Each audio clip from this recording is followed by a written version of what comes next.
Hey, hello guys, welcome to our school. இன்னைக்கு நம்ம class 11 physics thermodynamics part 1 பார்க்க போகிறோம். இன்னைக்கு நம்ம பார்ட் 1ல இன்ட்ரடக்ஷனும் தெர்மல் ஈக்குவிலிபிரியம் பற்றி தான் பார்க்க போகிறோம். ஃபர்ஸ்ட் வந்து இன்ட்ரடக்ஷன். ஃபர்ஸ்ட் டெஃபினிஷன் நம்ம படிச்சிடலாம்.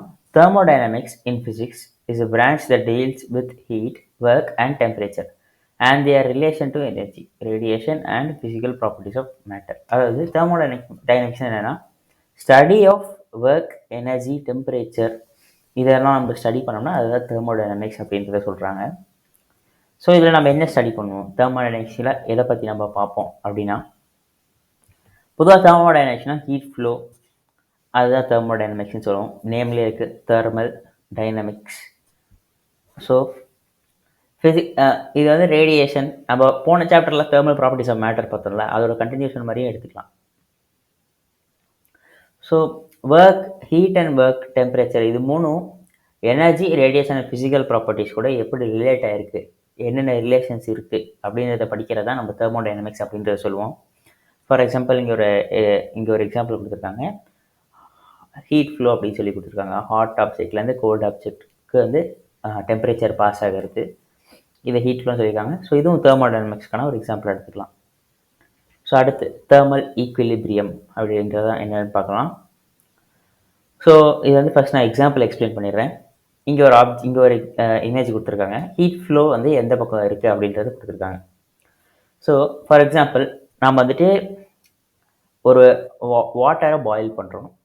வாட்டரை பாயில் பண்ணிட்டு எடுத்து வைக்கிறோம், கேஸ் ஆஃப் பண்ணிவிட்டு எடுத்து கீழே வைக்கிறோம். அப்படி வைக்கும் போது இப்போ ஃபார் எக்ஸாம்பிள் வாட்டர் வந்து 70 டிகிரி செல்சியஸ் இருக்குது. நம்ம சரௌண்டிங் டெம்பரேச்சர் வந்து